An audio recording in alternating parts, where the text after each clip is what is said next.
Hi, I'm Heather from booktubes, and today is reacting to Booktok Ick. I did this video back in the summer. For me, I am actually a Booktok lover. I'm not a creator over there, I'm just a lurker. But the algorithm is such that whatever you interact with, you get more of. So I follow amazing creators over there and I have a great time.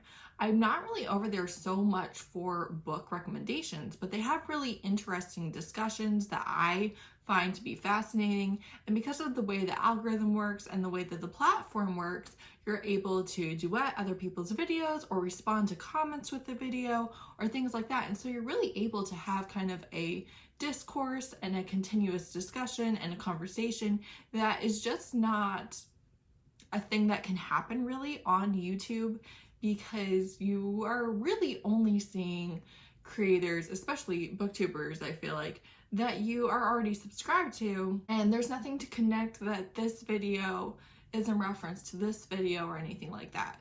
So I personally really love Booktok. However, this is not that. These are ones that have randomly come across my For You page, and I was just like, why would anyone read your book based on that?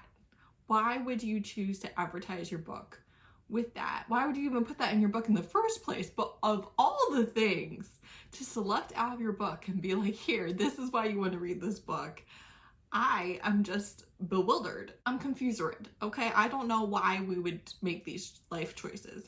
So this is me providing you with commentary on those. Okay, here we go. When you get in a fight with your new husband, he takes off his ring and leaves it on the dresser and tells you to be gone when he gets home. So before you go, you trash the apartment.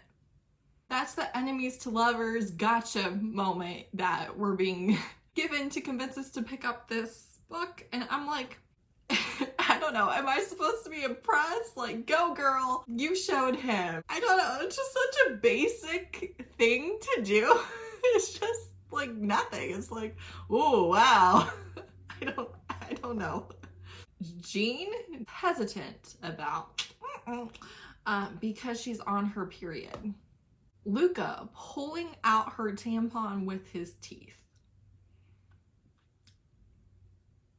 With his teeth? With his teeth? I'm so grossed out. But then on top of that, I cannot stop being entertained by this, because all I can picture is King Charles III. And just like, is this you? Is this your dream in life?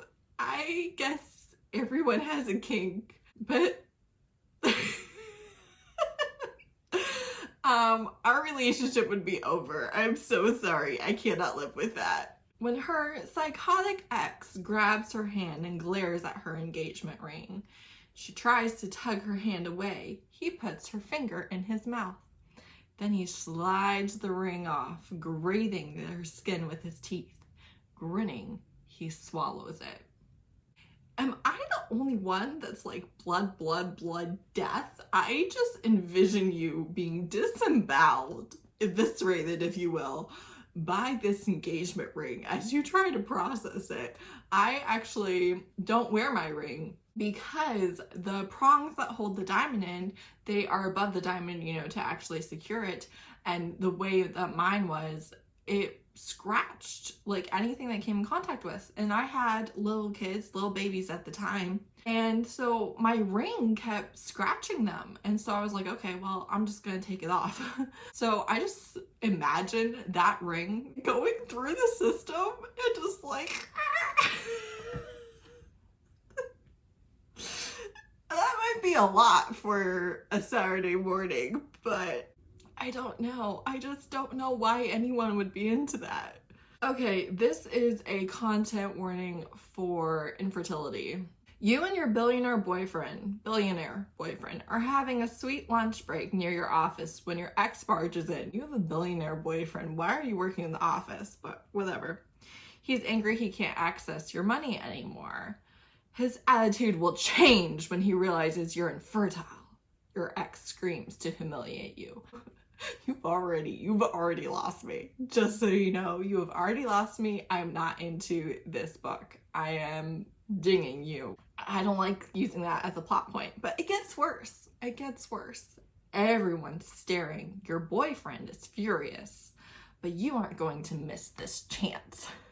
I'm pregnant, you announce triumphantly. Your boyfriend puts his arm around you with my triplets. I don't think I have to explain to you why that's so harmful and hurtful and poorly done. Everyone has their struggles, but it is always very sad to me when people view women as, whether that's them viewing themselves as lesser than or you viewing another woman as lesser than, because of having fertility issues or because of not wanting to have children. And those are two very different things, right? Not wanting to have children and not being able to have children are very different issues, and yet society kind of views both as lesser than and as second-class citizens and as not fulfilling their purpose in life, as if having babies is what you're made for. And infertility, loss of pregnancy, infant mortality rates, maternal mortality rates, all the things, there's just so much there. So for you to be using someone's health as a weapon against them, and then for their got you moment to be like, well, I am pregnant, so you can't use that to hurt me, that just, again, it dives even deeper into the idea that, well, now I'm pregnant, so now I'm worthy. And I just, number one, I would not be happy with this scene in the book. But number two, you're using this to advertise your book as to why people will want to read it, to me, means that you are not the author for me under any circumstances. All right, we got a little deep there. When your hot, grumpy boss finds out another partner is trying to poach you for their team, you've never heard him so angry. You jump when he calls your name. Is this where you fire me? What did he offer you? Nothing that I accepted. What did he offer? He stares you down, jaw ticking. My husband's jaw can tick. I don't think I can do that. Triple what I make and the chance to learn under him. You want to learn to do what I do?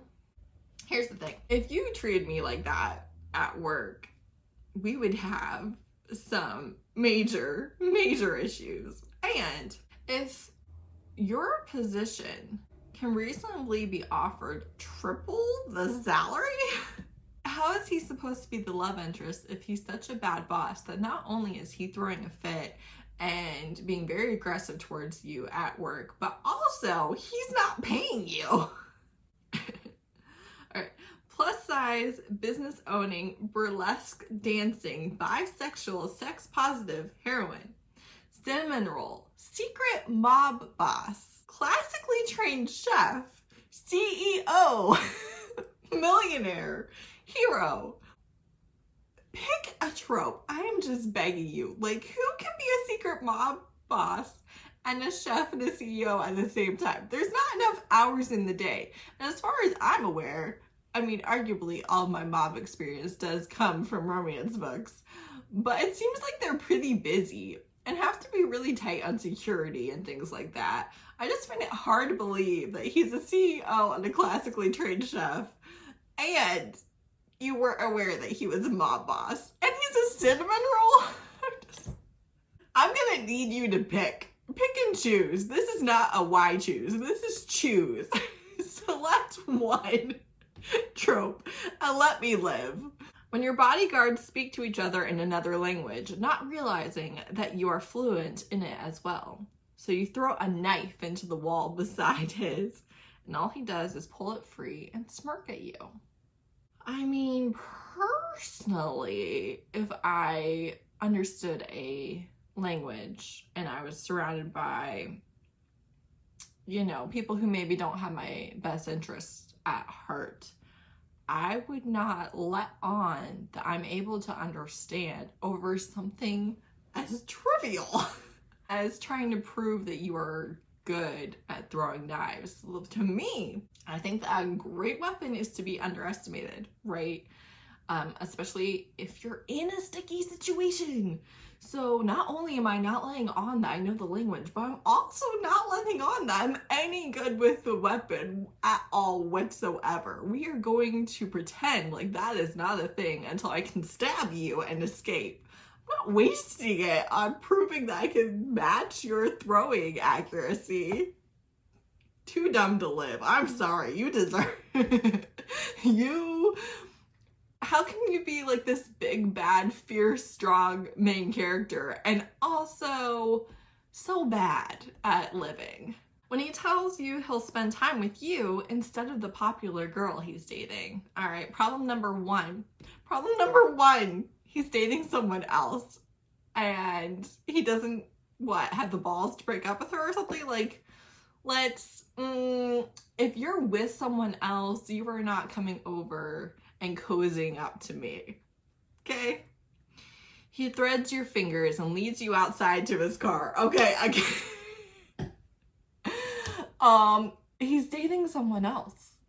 Inappropriate. You pull away. No, go to her, you say, even though you didn't mean it. No, I won't, he roars. He roars. He roars, gripping my hand tight. Get your ass in the fucking car, he growls. He lifts me off my feet and plants my bottom on the bucket seat of his sports car. His jaw ticks as he slides the seatbelt strap across my body. A flush of heat washes over me. God, he's all masculinity.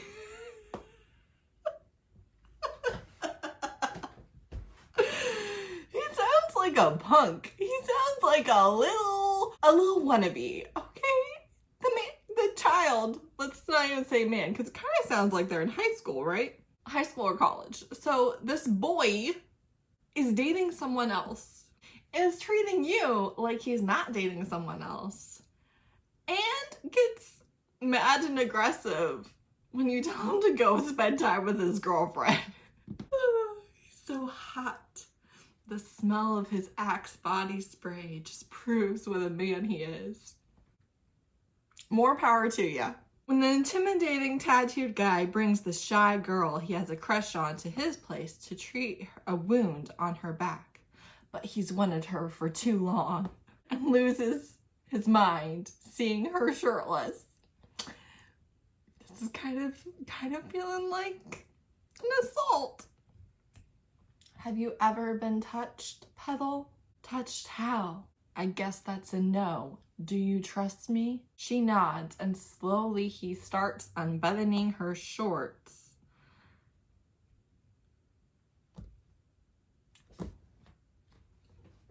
If you have a wound on your back that needs treated, if I have a wound on my back that needs treated, if I have any injury of any sort, this is not the time to get hot and frisky with me.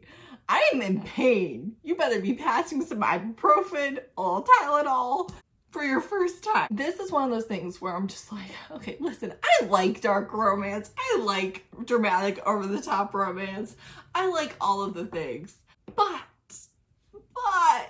this is just one of those things where it's like, you don't view her as a human being. You're not seeing someone who's hurt and needs your care. You're seeing a pair of tits that have been revealed to you for the first time. And now you no longer have control over your mind or body and you have to have her when that's not what she needs from you right now. And I am not a fan. When you're working for 3 billionaire brothers as a nanny to their kids, they tell you you can take your pick between them when the summer is over. But then you find out you were just $1 million bet. Maybe this is me needing to be chosen, needing to be special, needing to be important. But for me personally, if the man that I was interested in was like, you can have me or my brothers, like, whatever. As long as it stays in the family, it doesn't matter who you're with. I'd be out. I'm done here. If you're not willing to cause some real bodily damage to keep other people's hands off your woman, you know, maybe that's not the most healthy thing in the world, but I can tell you, I am jealous and possessive, and I want to be jealous and possessed. Like, if we are together, you should not be okay with your brother coming on to me.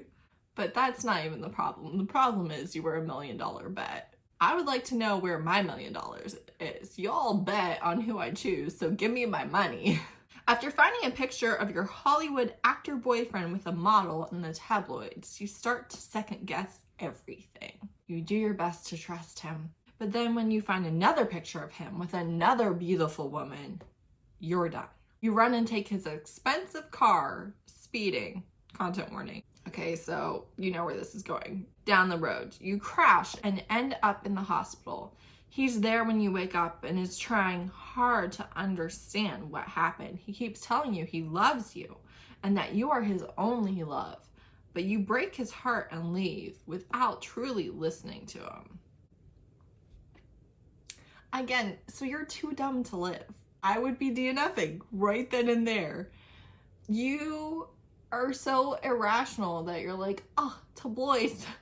Definitely cheating on me, for sure. Let me go and endanger other people's lives with this car while getting myself into the hospital. And then when I wake up in the hospital, I'm not even gonna listen for 2 seconds to your explanation or your vows of love for me. I'm just gonna leave you. A love story. Like, please. When no one knows you're secretly married to the hottest player in the NHL. But in a playoff game, after he scores, he looks into the stands to find you. And he's almost knocked on his ass because his eyes are locked on you.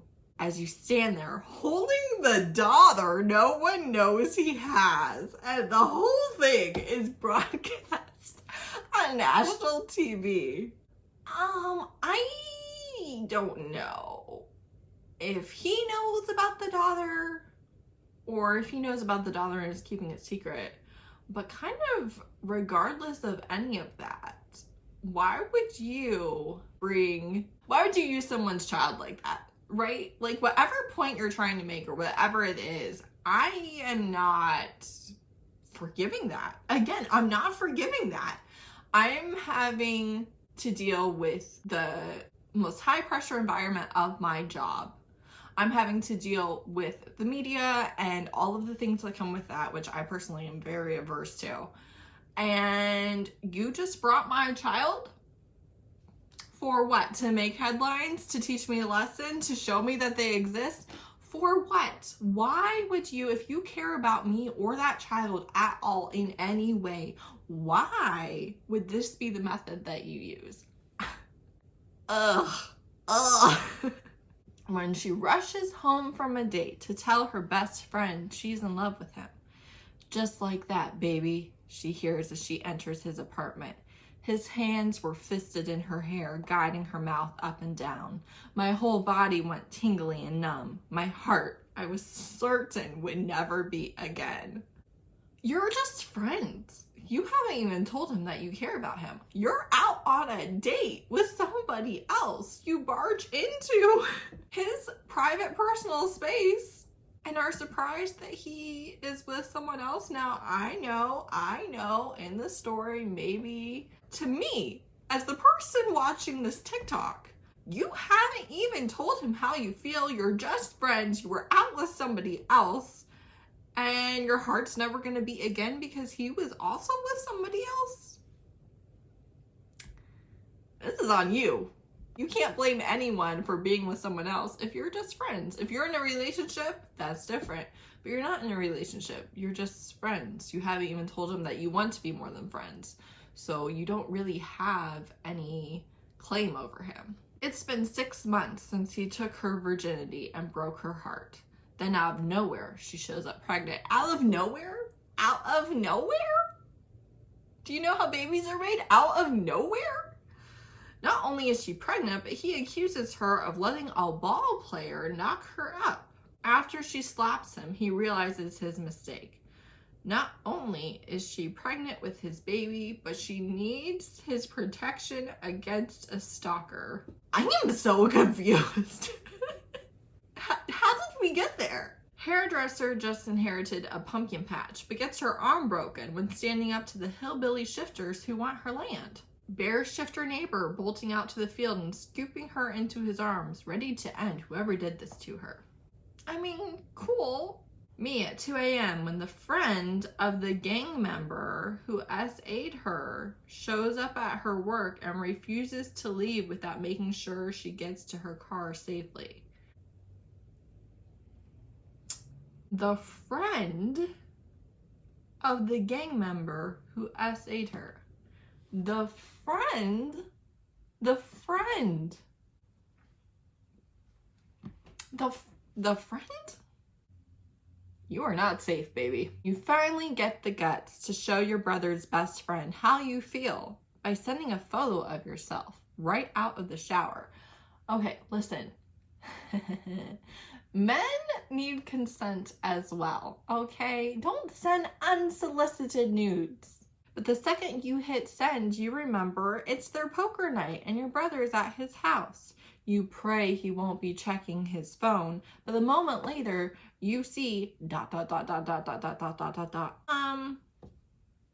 Ew. Ew.